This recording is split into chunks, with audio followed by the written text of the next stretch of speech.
There have been a lot of title belts throughout wrestling history, and of course a lot of these belts have been very eye-catching, with designs such as the Winged Eagle WWF title and the big gold belt from WCW being amongst the most beloved by fans. But what about the flip side to this? What about the belts which stood out for being such an eyesore?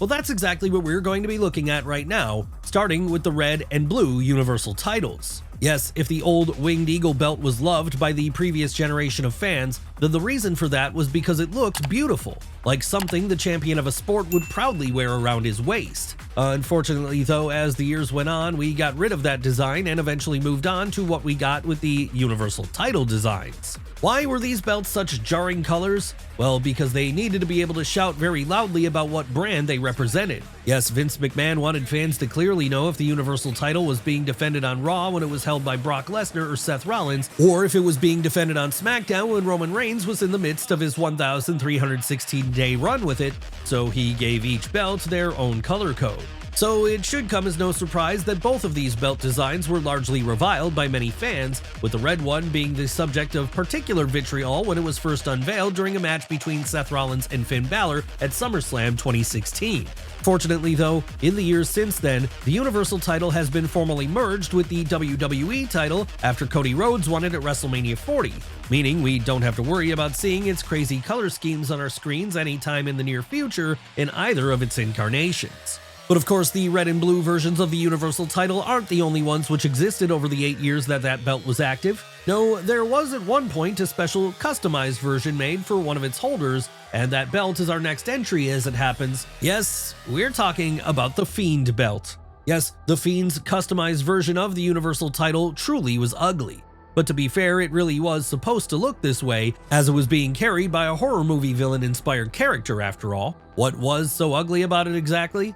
Well, rather than have the WWE logo on the front of it, this one instead just had a big picture of the Fiend's face on it, with nothing else to really signify that it was the top prize on SmackDown at the time. Sure, horror fans may have enjoyed this one to an extent, as it certainly looked gruesome, and if you were a major fan of the Fiend gimmick, then you might have even been able to find something to like about his face being stretched out across the gold. But for most other fans, it was a disaster of a design. Thankfully though, the Fiend's version of the Universal title would at least be short-lived, as when he dropped it in February of 2020, it disappeared forever. But the same cannot be said of our next entry, because back during the Attitude Era and the beginnings of the Ruthless Aggression Era, it lived on for several years in several different incarnations. What are we talking about this time? Why, the Hardcore title, of course. Now, you could argue that the whole point of the Hardcore title was that it was supposed to be ugly. After all, it was meant to represent the Hardcore division, a division which, in turn of the Millennium WWF, was all about weapons, plunder matches, and wild brawls. But that doesn't change the fact that even if it was by design, it was still a very ugly belt. Sure, it may have been pretty at some point in time, as at some point this was actually a replica of the old Winged Eagle belt, with one of the most popular misconceptions out there being that it was the one Mr. Perfect so famously smashed up with a hammer on TV once. But by the time it made it back to television in November of 1998, it certainly wasn't pretty anymore. And that's because, as the myth surrounding its birth suggests, it was a belt which had been brutally broken and torn apart, with anything that had once been regal about it now being long gone. Still, even if it wasn't very nice to look at, the Hardcore title did become a regularly fought over possession during this era of WWF.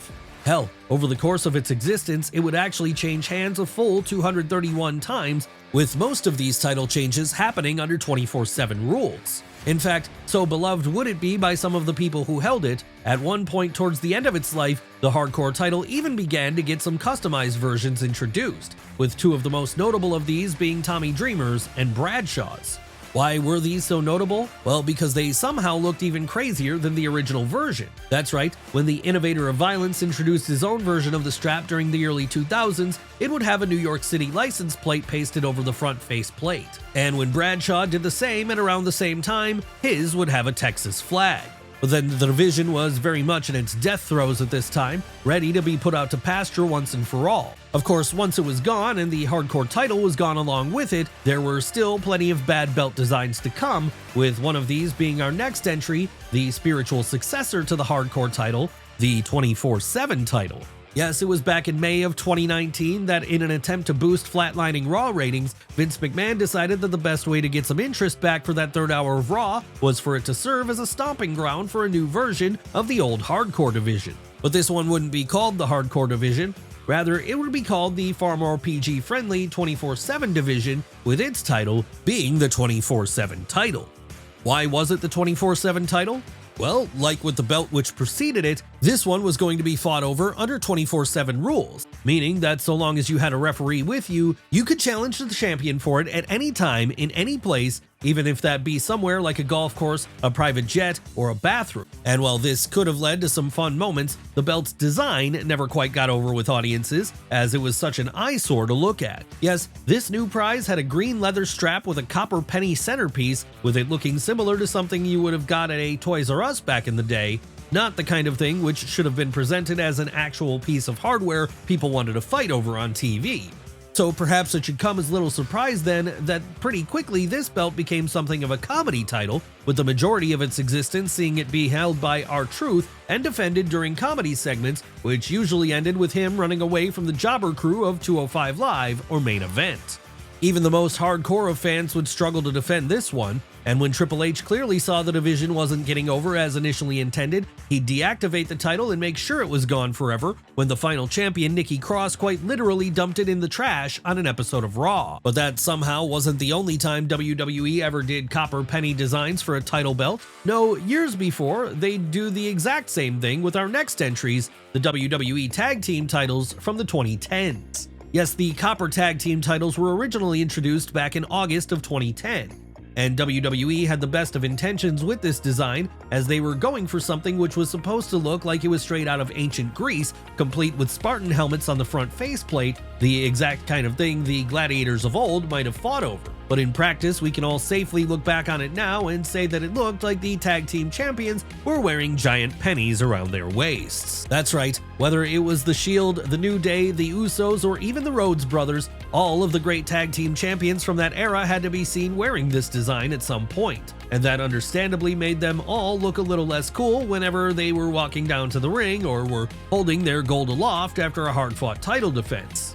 This one truly was a Hall of Fame worthy bad design, one which is still maligned by many fans to this day, especially whenever people remember it once had its own red and blue brand specific versions too. Still, at least things have been rectified now, because as of 2024, a redesign has seen things look a lot better for the titles, with the World Tag Team Championships still having that circular design as before, but now in a far more beautiful way. But enough about the men's titles for now, as they're not the only ones which have been bad at times over the years. No, there have been plenty of bad-looking women's belts too. And one of the most notable of these would be our next entry, that being the Divas title. Come on now, you all remember this one. It was the one that was often known as the butterfly belt on account of that butterfly-style faceplate it had. Really, aside from just being a bad design, a big part of the reason this one is as disliked as it is today is because it was representative of a down period for women's wrestling. Yes, this was the period where women were not taken as seriously as they are today, and given how little care was given to the division by WWE management back then, it perhaps shouldn't come as any surprise that the design for the belt was given the same amount of time and attention. Seemingly then, this is how we ended up with the butterfly belt. Sure, there were talented women who held the Divas title during the years it was active, names like Natalya, AJ Lee, and Paige.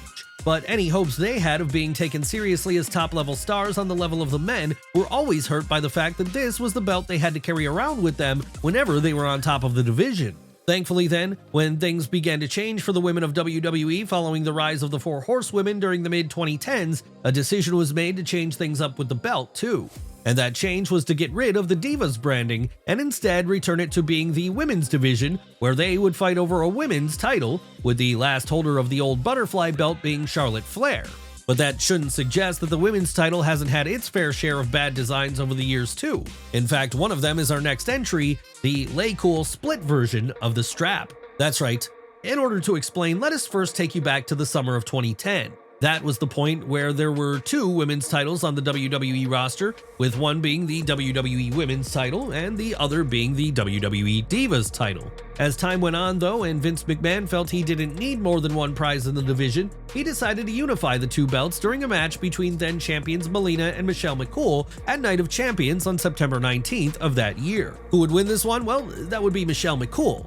But she wouldn't be the only one defending the now unified belt at this point. No, now she'd share the duty with her LayCool tag team partner, Layla. Why was that? Well, because Layla felt like, given how much she'd helped her partner to get the win, which saw her be a double champion, she deserved her part of the prize too. And this led to the pair getting into a backstage argument over who was the real champ then, with their subsequent tug of war over the belt seeing it be ripped in 2. Yeah, you heard us right, the women's title was now broken into 2 separate pieces, one for each of the members of LayCool. So for the next couple of months, each time LayCool came down to the ring to defend their belt, both Michelle McCool and Layla would be carrying one half of the desecrated straps over their shoulders. Still, it could have been worse. It could have been the design of our next entry, another true wild design to come out of the PG era of WWE.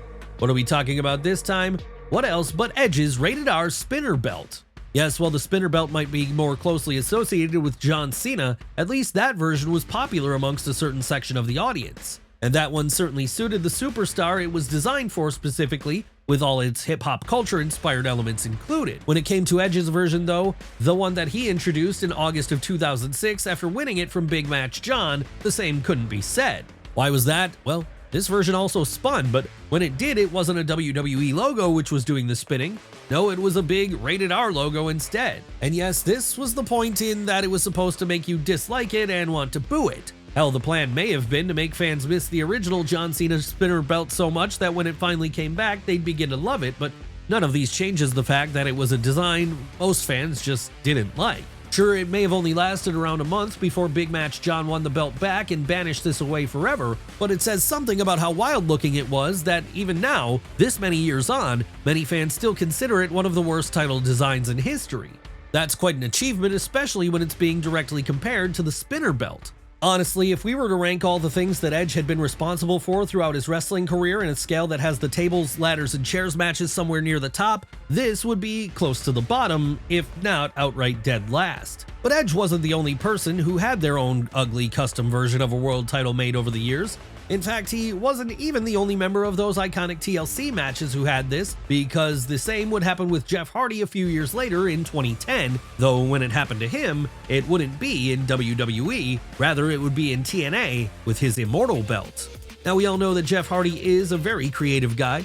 It's been a big part of his appeal ever since he first became famous during the Attitude Era, in fact. After all, if you were an alternative kid back then, or in any other time period for that matter, then it's easy to identify with the unique guy who likes nothing more than to express himself in unique ways, be that through music, painting, or throwing his body around like a crash test dummy. Sure, calling the way he performed in some of his most insane matches art might seem wild at first glance, but there was certainly an artistry to what he did back then, and that artistry would continue once he left WWE behind and joined the TNA roster.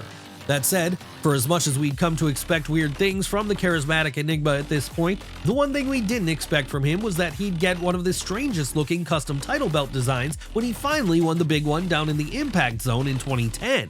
But then maybe we shouldn't have been surprised about this, because for as much as we love Jeff, his ideas can be pretty out there sometimes, and they don't always hit a home run. What was the design of this one exactly? Well, it was some spiky, pointed design that had the visage of Brother Nero on the front faceplate, though to be honest, we can't be 100% sure of that, as it isn't exactly a great likeness of him. Then, of course, there's the color of the strap, with this being purple, with this only adding on to the strangeness of this design. Sure, like with the Rated R spinner belt, you could argue that this one was meant to get heel heat, as it came during a period when the charismatic Enigma had just been inducted into the ranks of the heel group Immortal, alongside the likes of Eric Bischoff, Hulk Hogan, and Jeff Jarrett, with this being why it's so commonly known as the Immortal title. But again, like with the Rated R spinner belt, that doesn't change the fact that it's still an eyesore of a design.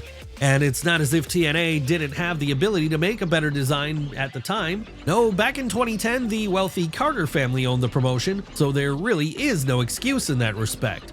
One promotion we can somewhat excuse for making a cheap-looking title, however, is our next subject, as it's in Extreme Championship Wrestling, everyone's favorite low-budget underdog that we find another bad belt design, that of the original FTW title. Now, modern wrestling fans will probably be more aware of the FTW title today as being an unsanctioned belt which was, up until recently, fought over in AEW, with the man who held it the most probably being Hook. But years before it ever got a second life down in Jacksonville, the FTW title was first created by Hook's father, current AEW commentator, Taz.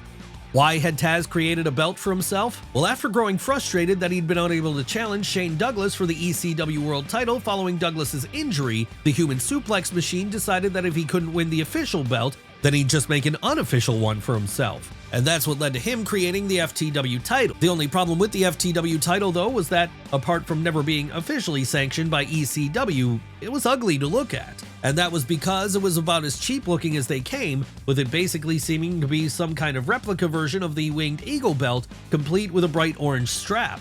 And yes, the orange did serve a purpose, as it was the color most associated with Taz, but it was still garish nonetheless. Of course, the ugliness of the belt very well could have been a part of the design here, and not in the sense that it was supposed to get heel heat. No, we can't rule out the idea that it was grimy and ugly looking specifically because that was what ECW was. So if it didn't look like something you would get in WWF or WCW, that was okay, as this was exactly what fans of Extreme Championship Wrestling wanted. But while we can give the original FTW title a pass for not looking great, as it was very possibly supposed to be that way, the same can't be said for our next entry. No, when it came to those early days of NXT as a true developmental league, they almost certainly wanted a title which made them look like they were prestigious. And that was not something we quite got with the original NXT title. Yes, while the NXT title has looked great over the years, with the black and gold version being particularly well liked by audiences, it took a while for WWE to figure out the design of it. But then, to be fair to them, back when it was first introduced in 2012, the creative team were probably spread thin already, trying to make sure the brand successfully moved over from the game show incarnation into something that would be more sustainable as a place for wrestlers to learn before eventually moving up to the main roster. And that was how, rather than get one of the better versions that we're all familiar with today, when Seth Rollins became the inaugural NXT World Champion on July 26th of that year, he'd be given something which, to put it nicely, wasn't exactly pretty to look at. No, while it did have the NXT logo right there front and center as later versions would, the rest of the design left a lot to be desired. And as if that weren't bad enough, there was also the fact that rather than have some cool side plates placed along the strap to make up for the center of the title, all we got here were a bunch of square WWE logos, with there being no nameplate at all to celebrate whoever was holding the title at the time. Thankfully though, when it comes to the top prize in NXT, it would get far better designs as the years went on and the brand started to take off in popularity, and so for this reason we can safely say today that it's been redeemed. That said, none of this takes away from the fact that the original design wasn't the best. But then, we guess the same could be said about every title belt we've looked at today, as they're all amongst the worst designs that wrestling has ever given us.